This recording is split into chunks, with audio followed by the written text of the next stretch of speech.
¿Saben qué? Les agradezco muchísimo todo lo que me escriben ustedes. Sí leemos sus comentarios y me da mucho gusto hacerles caso y me pidieron que habláramos de disautonomía. Está con nosotros el doctor Ricardo Barajas. Gracias por estar aquí con nosotros. Muchas gracias, Paco. Gracias por Muchas estar gracias, acá con Mónica. nosotros. Se me da cuenta. Lo platicamos en la Junta. ¿Qué es disautonomía? La disautonomía es la incapacidad de nuestro sistema nervioso autónomo para regular funciones no voluntarias. Es decir, para ponerlo en términos muy coloquiales, ¿a qué se refiere esto? Nosotros podemos regular si movemos un brazo, si lo levantamos, etcétera, pero no podemos regular el incremento de la frecuencia cardíaca, no podemos regular el incremento de la presión arterial. Esas son funciones no voluntarias. Entonces, esta enfermedad se caracteriza por esta disregulación de las funciones no voluntarias. Es decir, por ejemplo, mi regulación de la presión cuando me levanto, cosas así que ya está en automático, que se tienen que arreglar, aquí no está funcionando adecuadamente. Exacto. ¿Y por qué se da eso? Exacto, porque hay una disregulación a nivel de nuestro sistema nervioso autónomo, es decir, estamos acostumbrados que cuando estamos sentados debemos de tener una frecuencia cardíaca disminuida. ¿Por qué? Porque no estamos haciendo mucho esfuerzo físico. En cambio, cuando nos paramos, nuestro corazón debe de empezar a latir y debe de incrementar la presión. ¿Para qué? Para arrojar sangre al cerebro y de esta manera hacer las acciones que tenemos que realizar. Ricardo, pero ¿es cierto que es frecuente que pase más en mujeres y en adolescentes? Sí, eso es ¿Por qué? muy característico. El prototipo de esta enfermedad lo hemos visto todos. En la primaria, en la secundaria, en la preparatoria, estamos en honores a la bandera y de repente bajo el sol se desmaya una persona. Por lo regular es una mujer, es adolescente, es delgada, porque hay ciertas alteraciones que pueden disregular a nivel hormonal esta enfermedad. Ahora, ¿cuáles son los síntomas? Ya uno de esos es el desmayo, pero platicábamos en la Junta, ¿qué hay de esa gente que acabo de hacer una pesa o me levanté y se me va el mundo y me voy al piso? Claro, eso es una muy buena pregunta, Pepe. Las manifestaciones pueden ser desde muy sutiles o muy leves a manifestaciones muy importantes. Por ejemplo, leves, ¿cuáles serían?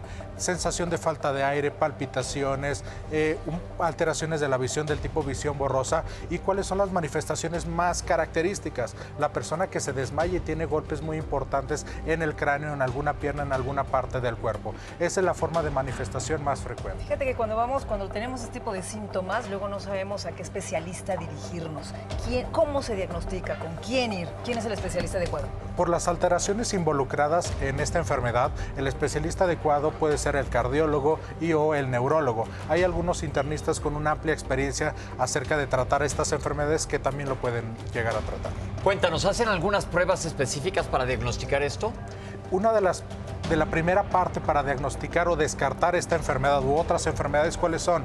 Es, si bien sabemos que los síntomas son muy vagos, son síntomas que se pueden llegar a presentar en otras enfermedades, como problemas del corazón, epilepsia, etcétera. Entonces, todos los estudios van relacionados a descartar problemas de esa índole. Hay ciertos estudios, por ejemplo, como mesas inclinadas, en las cuales retamos al paciente para que se vaya levantando de forma paulatina y de esa manera tratamos de retar al paciente para que presente esos síntomas. ¿Y se previene? O sea, decir, bueno, yo no quiero que me pase en un momento, no cuidarnos en ciertos aspectos.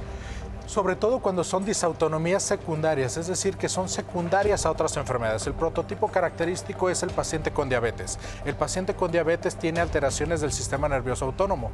¿Cómo vamos a prevenir la disautonomía? Controlando excesivamente al paciente con diabetes y evitando complicaciones. Ahora, ¿y cómo se trata? Son medidas por lo regular higiénico-dietéticas, es decir, el paciente se va empezando a conocer. Como es una enfermedad que empieza por lo regular, cuando estamos en la adolescencia, el paciente ya se conoce.